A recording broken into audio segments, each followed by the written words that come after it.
Glad you could join us today. Welcome to the Golf Channel. I see some people already clapping. Great. Yeah, we're going to spend some time talking about golf today and what to do and not do. And we're talking about clients, connectors, and non clients. So we're going to be together for roughly an hour. I'm going to talk for, I don't know, 40 or 45 minutes.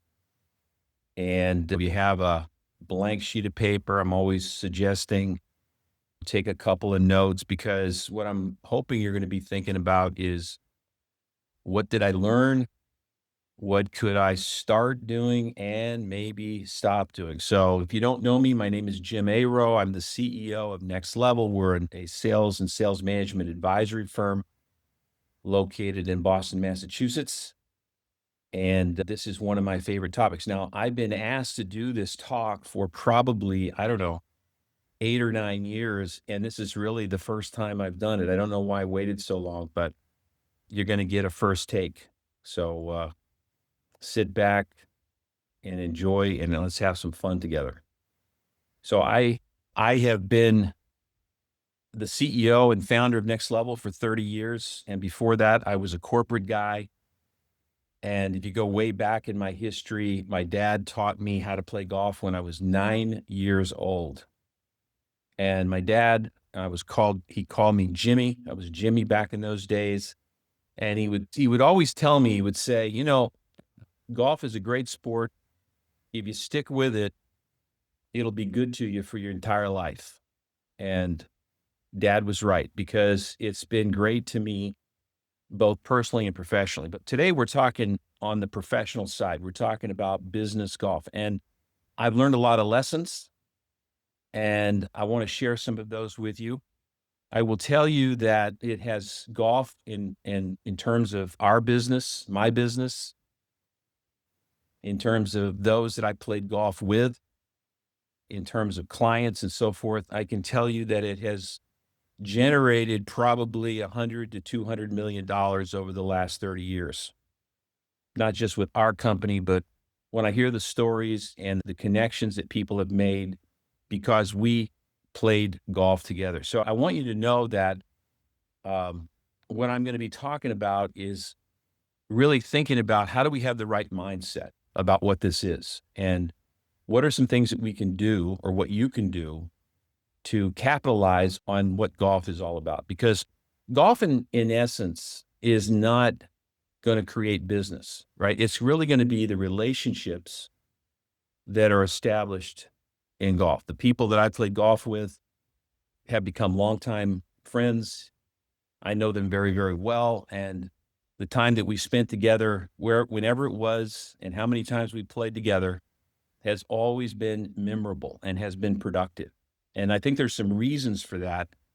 And I think there's some things I want you to be thinking about that will help you if this is a course or if this is an idea that you want to pursue. Now, in relationships, what's important to understand that relationships are hard to build, right? It takes a lot of time. And the nice thing about golf is that it's sticky because people will remember a specific golf round. I mean, I can't tell you how many times people will remember, uh, you know, a day that we played, where we played, when we played, who was in the foursome, what we ate for lunch, the weather, the conversations that we had, the fun that we had, the laughs that we had. And so I think, that's the kind of the real ingredients, I think, for building a relationship. The problem is with golf is that let's think about it for just a second. It is a big time sink. I mean, when you think about it, it's probably 8 hours, at least, because the round itself is going to take 4.5 hours, let's say. And I'm not talking about a charity golf tournament. I'm talking about a typical round of golf. should be played in about 4.5 hours, but you've got people you've invited. You got to show up early. You got to leave your house. You got drive time, and then you've got time post the golf round. So when you add it all up, it's easy to get to 8 hours. And so you got to think about, okay, this is 8 hours of my life I'm not going to get back. How can I turn this into something really special? And that's really the way I've looked at it over the last many years and what's really helped me be successful. And the problem is that a lot of people, and I think it actually gives golf a bad name from a business perspective. A lot of people look at it as a vacation day from work, or a paid vacation day from work, or a holiday, or almost a social event. And there's nothing wrong with a social event, and there's nothing wrong with the fact that um, it's going to take some time. I get all that, but really the key is how do you turn this into something that's really meaningful? So I want you to be thinking about this notion of having not just building relationships, but a strategy to really unlock that. And that's what we're going to be talking about today. So my goal is to share with you some key principles, some insights, some things that will hopefully help you unlock more of that, let's call it 8 hours of time, and turn it into something that is not only memorable, but it produces real results. So the first thing is it's really about the experience. Um, I played thousands of rounds of golf in my life. And when I think about the experience, I can tell you that it's really the goal of my goal. I want people to feel like that they had a great day. They had a great time. And I want people to feel comfortable and relaxed. And I want people to feel like that their time was well spent. I don't want people feeling like, um, I don't want people thinking about other things. I mean, look, one of the best indicators for me when I know people are having a great time is they're not looking at their phone. They're not off somewhere else. You can really tell when you're having a great time with people when they're totally in. They're in the zone. They are, engaged. And there's some reasons for that. But I want people, and I also know that people have great experiences because just like I said a few minutes ago, they remember the round. They remember what we talked about. I mean, it's amazing. People can remember, they'll say things like, Jim, you remember when we played 5 years ago and we were on the 12th hole and it rained? And you said we have to keep going because we're so far away from the clubhouse. It wouldn't make sense to go all the way back. And we were totally soaked when we got back. They're telling me that story 5 years ago. They know the hole. They know when we did it. They know who we were with. That tells me they were really in. Or recently, a client said to me that when we played golf the first time, he had gone home and told his wife that, I mean, he knew me because he was a client, but we really hadn't built any real solid relationship yet. And he went home and told his wife, and he said, after playing golf with Jim, I felt like I've known him for 10 years. So I'm sharing with you the possibilities and the things that have happened to me, real things that have happened to me, and why I know that golf is a very powerful thing. But there's still some work you have to do to get there. It just doesn't happen. It's not just about the golf. It's not just about the golf course. There's a lot more to it. So principle number one is, remember, at the end of the day, it's about the experience. Principle number two is, and this might be a game changer for a lot of you, is hosting versus being a guest. Now, there's nothing wrong with being a guest. There's nothing wrong with attending golf events. But today I want to zone in on the notion of hosting, because when you're the host, you are the pilot. You're not the passenger. And for me, being the host is where it's at. If I have a choice of hosting versus going somewhere else, I'm always going to host.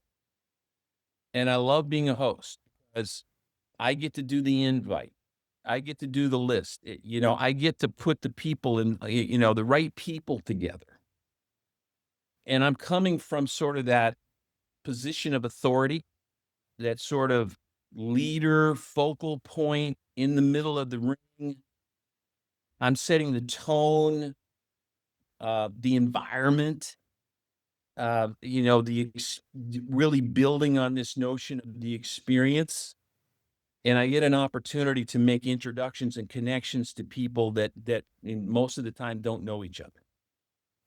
So, from my perspective, hosting has been 10 to 15 times more effective from a sales perspective, from a revenue perspective, if you want to look at it that way, not only for me, but for others who I've shared some of these ideas with over the years.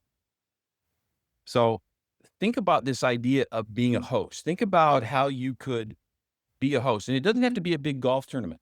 I think sometimes we want to go to sort of this big thing we got to do. It doesn't have to be that. Sometimes it's just me and another person. I host someone and we have a great day together. I do a lot of coaching on the golf course because people pay me to be their coach, right? And if they're a golfer, we'll have a 4-hour coaching session while we're playing golf. I mean, that's amazing. And we get a chance to, really build something that's strong. So it doesn't have to be a big golf tournament. It can be. We've formulated many golf tournaments over the years. We've run the golf tournaments. We've co-sponsored with other clients who've also partnered with us on, golf outings, we'll call it, but we were the host. And so I want you to think about what that might mean for you. So that's principle number 2, is being the pilot, being the host.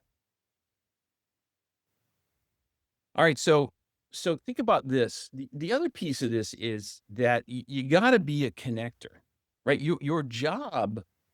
So let's say I invite 3 people to play golf. Now I'm thinking about, okay, who I've already thought about who are the 3 people, and I've already thought about how those 3 people sort of mesh. So my job now is to help them mesh better, right? So, who who should they meet? How can I connect them? And why did I invite them in the first place? And then how can they help each other? That's my role, is really being super helpful. Call it pay it forward. That's my first mindset, is if I'm helping other people be successful, success will come to me. I don't have to push it too hard. I don't have to grip it too hard. I can relax a little bit because my role is really, because I'm the host. Now I'm a connector. Now people are leaving with, something, right? They're leaving with something. I'm call it enhancing the experience. And oftentimes that leads to other things. And we'll talk about that in a minute, how we tie all this together. But I want you to, first of all, as you think about being a great host, and remember, it's all about relationships, I want you to be a connector, because the highest form of networking is to ultimately become a connector.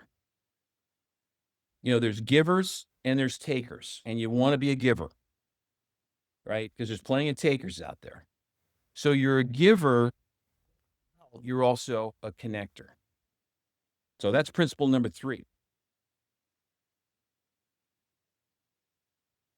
So let's talk about 4.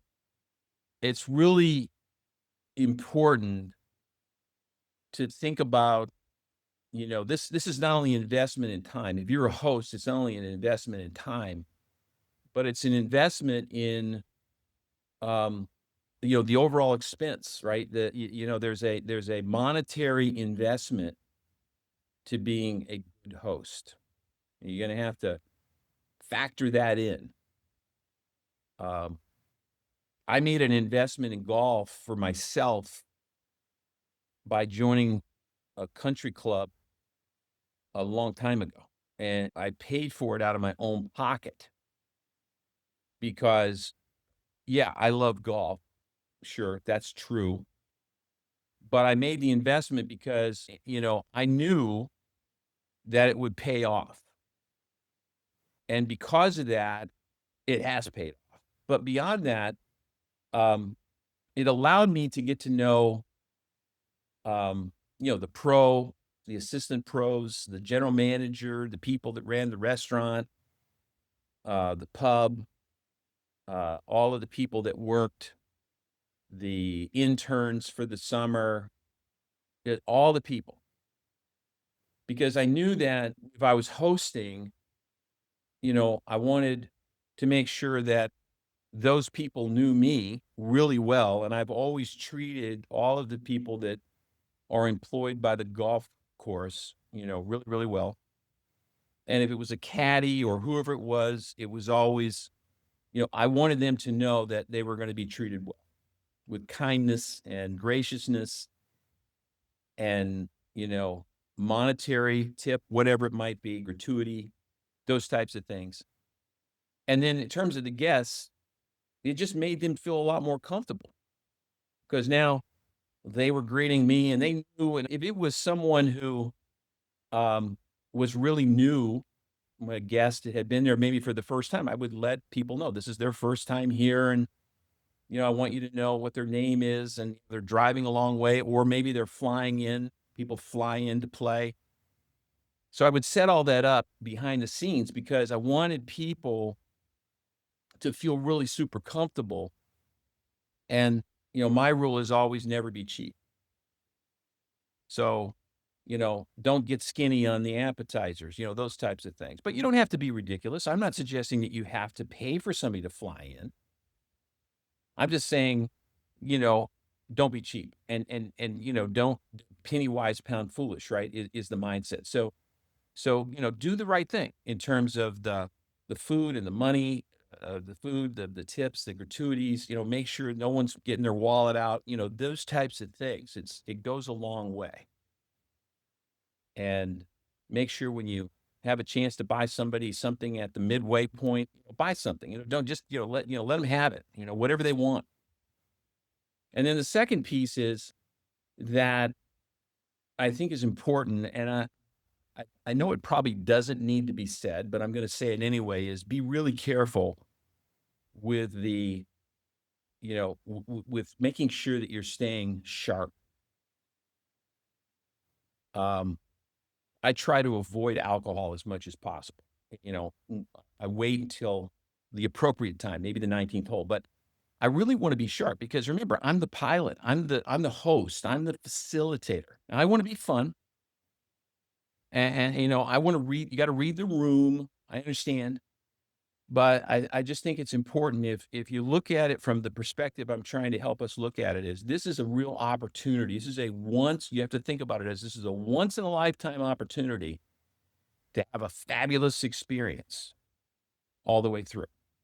So just keep that some of these things in mind as you go along the way. All right, so that's number 4. Number 5, principle number 5 is preparation. Now for me, and this is probably going to sound a little nutty, but for me, I start preparing way in advance. I have a list of people that I keep, and I have 3 columns. I have customers, clients, and then I have friends. I'll call it friends of next level. And then I have potential clients, potential clients. It's sort of a, list. And that list is a little bit open because many of the people that are on that 3rd column are invitees from my clients and connectors. They come to me and they say, you know, I don't know if you know, but Joe's a golfer. I've been talking to him for 5 years about you, Jim. And like I said, he's a golfer. And, next time we get together, I'd love to see if, he could make it, if he could be invited. And so, you know, we'll have a conversation about that. It might be, you know, my question might be, well, what have you talked about? Can you give me some context? And and clients more than happy to help because our clients are really happy. We've helped them do some great things. Uh, we've been working with them for who knows, maybe 10 years. So they know us really, really well. And they really, it's their idea. It's not my idea. It's their idea. So that happens. And I put that together early, in Boston, we have a season for golf. Some of you might be lucky enough to not, you play golf more often than we can, but we really have about a 7-month season here. It's really April to maybe November, but it's really more like late October. It's six months, maybe 6.5 months. That's our season. So, I'm saying here, it doesn't, we can go somewhere else and play golf, and I do, but that's our time. So we really have a limited sort of time. But I plan early, probably in February, March, January, maybe sometimes, and start to think about what's that list going to look like. And then I start to figure out, okay, so what are we going to what's the right foursome? And I've got a good memory. I keep good records and I know who's played with before. And I try to, sometimes there's magic there because if it was really a great foursome, I'll recreate that foursome. And then we'll spend the round talking about the last round. And then we just it builds on itself. Some of those have become annual get-togethers, and they've always been productive. Sometimes I'll think about, can we get 2 foursomes or 3 foursomes and figure out how we could mix and match those 3 foursomes, because I know that these people all need to get to know each other, and there's a kind of a window of time, and I'll plan that. And that works because then afterwards, we get together and, we get a big table and now it's 12 or it's 8. But most of the time it's 4 people. And I think about, how am I how am I introducing these people and how am I connecting these people and what's the timing of that? And why did people show up? Because I want people, it's absolutely essential that people leave feeling like this was a fantastic day. I want them going home at night saying to their family, time well spent, not time wasted. And there's plenty of stories about that. I have wasted a lot of time at various events and yes, with a smile on my face for a good cause. But when I went home at night, I didn't say, well, time well spent. So I want you to think about, not just yourself. I really want you to think about your clients, your customers, your connectors. And if you have guests, when I say guests, I mean guests, these are people that are not yet customers or not yet clients. That's really important. And preparing things like, the email that goes out. You gotta give people good direction. I can't tell you how many times people have complimented me because I'm very clear on where you park and when you come into the club and, you know, there's a circle, when you come in, there's a little circle there, and that's where the team will come out and grab your bag from your trunk, the back of your Suburban or whatever you're driving, and then they will make sure they take care of all of that, and it's very easy. Um, it's not intuitive though. So I'm really clear about how that works or what time am I arriving? And that's important because if you're the host, you got to be early. Because remember, you're hosting people, you're greeting people. So you want them to know where are you going to be? Where are we going to meet? Um, how does it work? Particularly if they, again, if they've not come to your course before, if they've not joined you in the past, you want to be very good about that. Don't worry about being overly directive because it's super helpful because what you're trying to do is lower the stress. I don't want people coming in all stressed out. And are we going to go to the golf? Are we going to go to the range? And are we having lunch? Or are we having breakfast? Or are we staying for dinner? And what's the time frame? I want people to be able to, I know how it works. You've got to clear everything with your family. You got to block out the time. So you got to let people know what's going on. I mean, if you're teeing off at 1 o'clock in the afternoon and it's a 4.5 hour round, that's 5:30. So are we staying for dinner? Is there traffic? Uh, you know, I'm thinking that person's going to want to tell somebody, whoever they may be at home who's looking for them that, hey, by the way, I won't be home till 8:30 tonight. Because what you don't want is you've done all this and then somebody's looking at their watch going, I got to leave. And that almost never happens to me because you put all this up front. In Sandler, we call it an upfront contract. You just really get it clear. And I give people my cell phone in case they're late or they're lost. And are we walking or are we riding? Are we going to have caddies? The weather and even some preliminary information about the course, the conditions, those things. I get into a lot of detail with that. So I think it's really important that you start early and set the frame. And then when you get to the first tee, or really before the first tee, this is super important. Because again, I never assume that people read all the emails.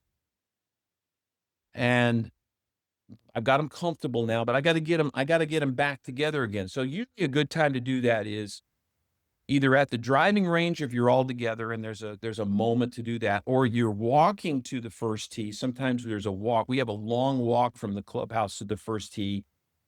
So that can be a good time to do it. Or when you get to the first tee, because usually you're there or somebody else is teeing off, ahead of you. So you've got a little time. And I like to reconfirm the day.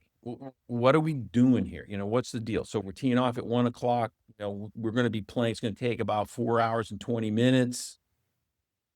Our club is a bit of a stickler on slow play. Some of you can relate to that. I don't like slow play. So I try to, in a very nice and gentle and professional way, get that message across. Because again, I'm hosting. So when you're a host, you can kind of establish a little bit of the rules. And one of the rules I have is that the highest score you can get is a double bogey. So if somebody's having a bad hole, no problem. Just you can pick up the ball and we keep going. So no slow play. And, little reminders. Most of the people that I play with I'm not saying they're great golfers, but they kind of get this. But sometimes you just have to be a little bit, if I don't know them as well, I've got to be sure that we've got all that. The club helps out as well, too. There's a starter, and they're doing some of the heavy lifting. If we're going to play a game, I've got some fun games that I like to play. One of the games that we play is called Left Right. And that's a great game because all four of us can play and mix it up. The two folks that go most left are a team for that hole against the two that went most right. So possible you could be on a separate team all the way through and you play together. And we've got some rules on that. We have a prize at the end. Again, I want to make it fun. I don't want it to be super competitive. Sometimes, though, we get serious golfers and we have to be even a little more serious. They really take it serious. That's fine. Again, read the room, know that in advance, make sure you're pairing the right people with the right people. Because the serious golfers like to be serious. And there's absolutely nothing wrong with that. And I can be as serious about golf as they can because my job is to be a great host. My job is to I'm not really overly worried about my score. I'll play well, but I'm not there to improve my handicap. I'm there to have a great time, keep it moving, and make sure everybody else is having a great time. Now, here's one that has been a great lesson for me, one that has been super helpful, and that's called mixing the groups. When I started doing this about 15 years ago, and so what I do is, and I tell people this in advance. We talk about this on the first tee. You got to make sure you tell people this because it's for some people they don't, they've never done this before. But every 6 holes, it's foursome, and there's 2 cards of 2. We mix the groups. I mix the groups, so I don't have to move. Right, I'm the host, but everybody moves, and so at the end of 18 holes, everybody's played with everybody for 6 holes. And if you think about that from a time perspective, it's like an hour, maybe a little over an hour for each group to play together. Because see, traditionally, if you think about it, and this is the way I used to do it, was you'd invite people, and I would, however it worked, I would be with the same person for 18 holes, and then the other 2 people were together for 18 holes. And so there was never any cross. And so uh, I thought, well, we didn't really get a chance to have a chat or get together, like I, had hoped, because ultimately, again, I want people talking, and the benefit of that is, as you can imagine, is, again, you've got the right group, you've got the right people, you've done the prep, you've done all of the things that you've done up to this point, and what you find is people are already starting to talk about business. I mean, I think it's great. "Hey, Ben, I'll get to you a little bit later. Hang in there." Um, we'll get together and you'll see them getting together. I've seen cards being handed. I've seen people getting their phones out and booking an appointment. I mean, it's really cool because, you know, it just makes sense. And people start to, because of the nature of things and how we've planned it and how we've got the right people together. And that's awesome because now I'm doing what I'm supposed to be doing, which is connecting people, which I said just a few minutes ago.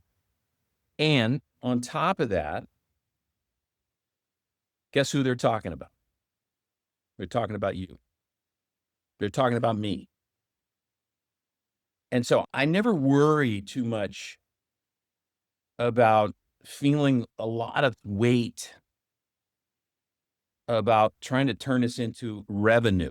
I don't feel that at all because what I have come to see and know and watch and learn, and the results are there.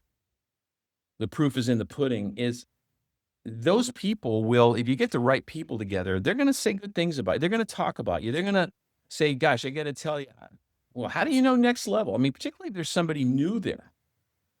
This is one of those people that came because my customer invited them. I don't know them now. I don't worry about that because they're going to talk to them and I'm going to get 6 holes with them as well. So mixing the groups, I really like it to give that a shot because it's been a real winner for us. Number 8. Well, here we go. So think about it now. We've done the planning, we've got the relationship, you've got all the stuff up to this point. The preparation's been huge. You got the right people. You're the host. And now is the moment of truth. It's called the 19th hole. This is, if you're counting, That's the hole after the 18th hole. Now, everybody, you've told them we're going to have something afterwards, whether it's lunch or it's dinner, or maybe it's appetizers, whatever it is. Stage is set. Everybody is now played together. And it's amazing to watch because people are super relaxed. Um, they're already chatting about whatever they were chatting about. I mean, most of the time, I don't really have to do anything. I just make sure there's plenty of food on the table, and if somebody wants a drink, we're getting them a drink or a refreshment or whatever, an Arnold Palmer, an iced tea, it doesn't matter. And and we got plenty of people helping out. You know, the servers are all. I already talked to them, and I said, "Hey, I got a group. We're going to be sitting over here. You know, just want to let you know these are 3 guests or whatever it is." So I've already done that. So I'm not having to like find people, wave at people. It's all prepped.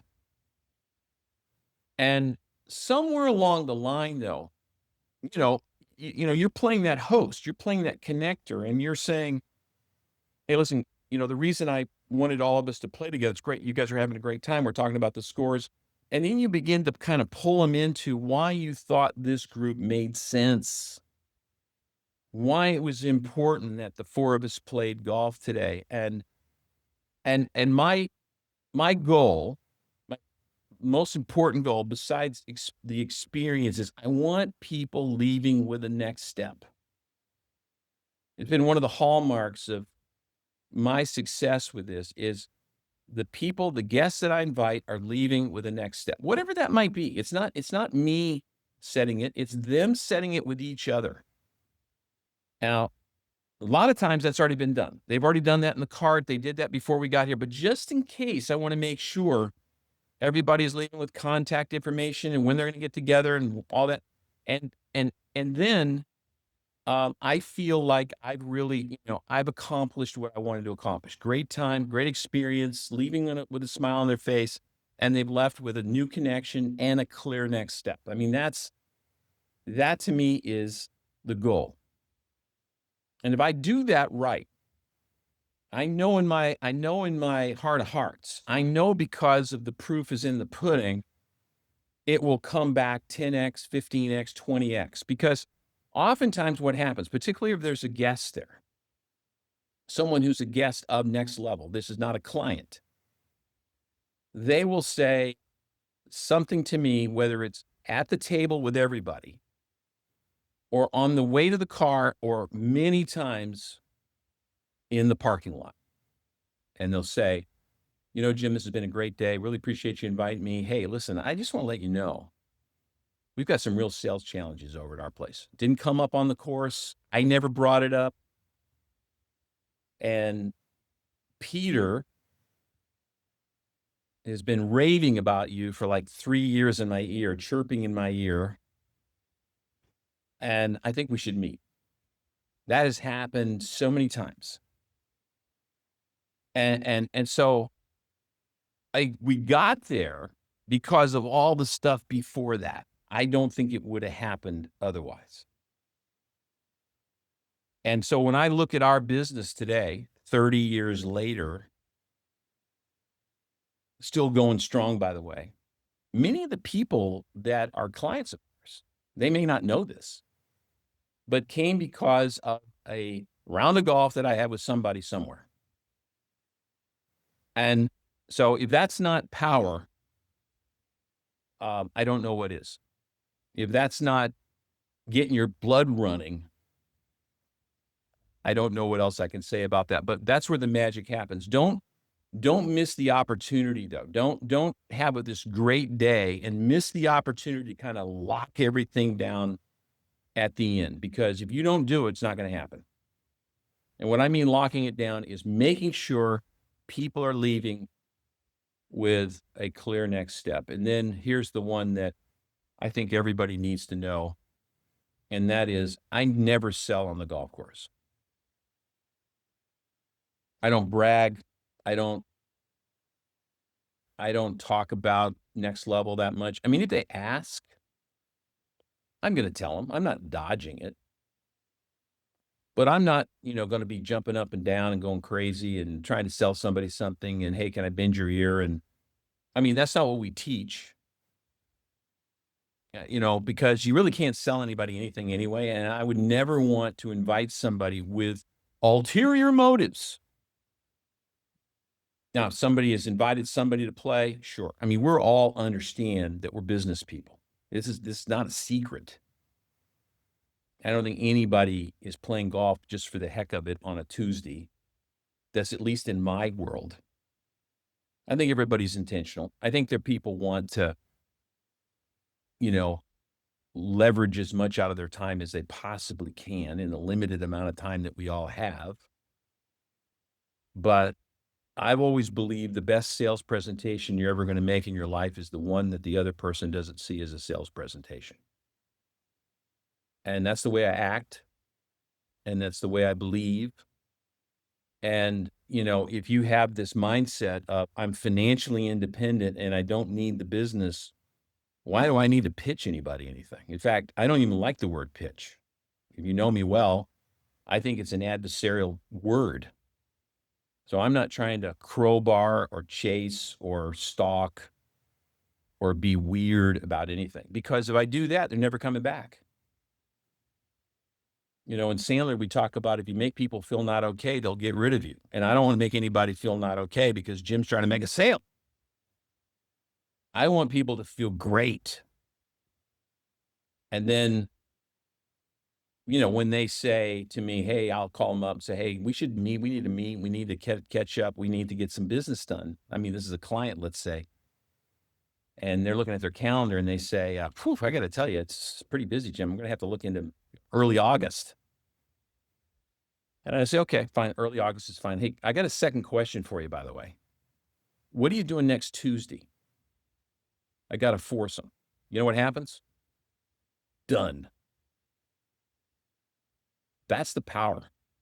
Don't have time to meet, but the calendar's wide open to play golf. So I want you to think about equal business stature. You're the pilot. All the things that I said up to this point that leads us to principle number 10. And principle number 10 is simply this. It's the long game. It's not going to be if you're hearing this for the first time, this is not going to be a quick fix type situation. It's not transactional. I don't want to mislead you. This is work. I put as much time in this as the most important sales call I've ever been on in my life. And I've been in sales for a long time. I take it really seriously and I put a lot of time into it and I put a lot of thought into it.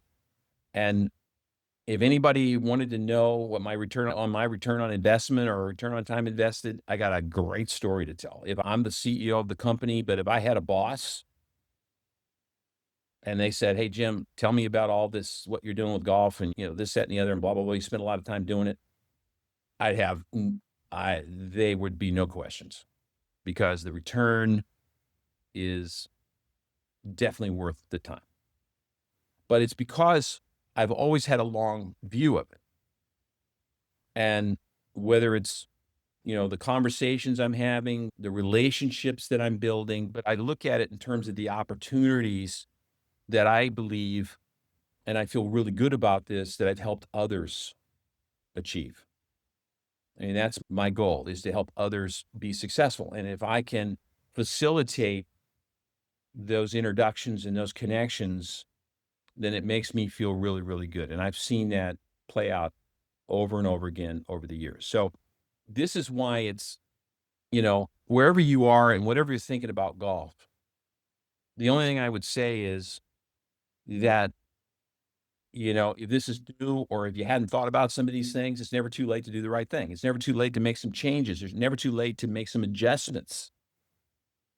And if you're hadn't done anything like this at all with golf before and you're just kind of thinking about it, I would tell you, I encourage so many young people to get involved in the game.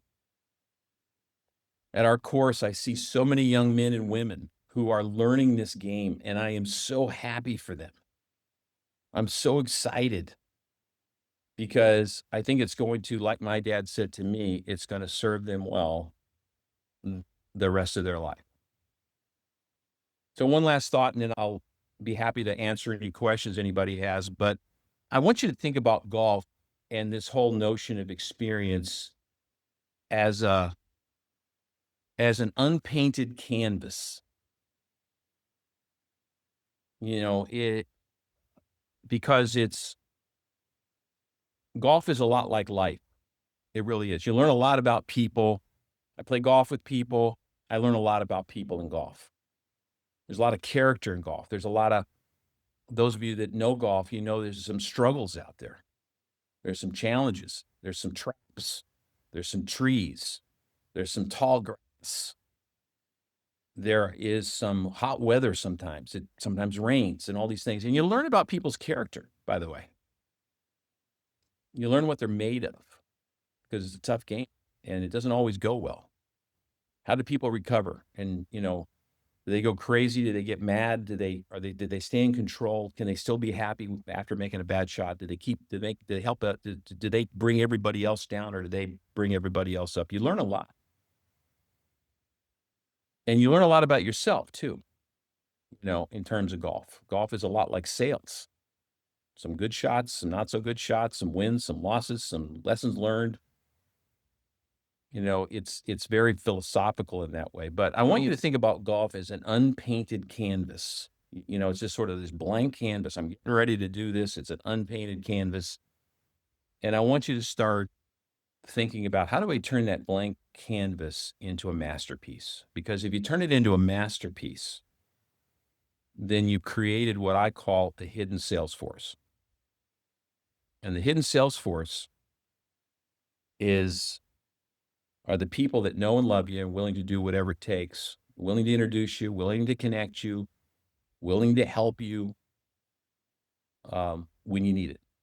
And golf has provided that for me and my company and our team in many, many, many, many different ways. Our clients, connectors, and people I didn't know are now friends and long friends and unbelievable relationships that I value tremendously. So thank you for being here today.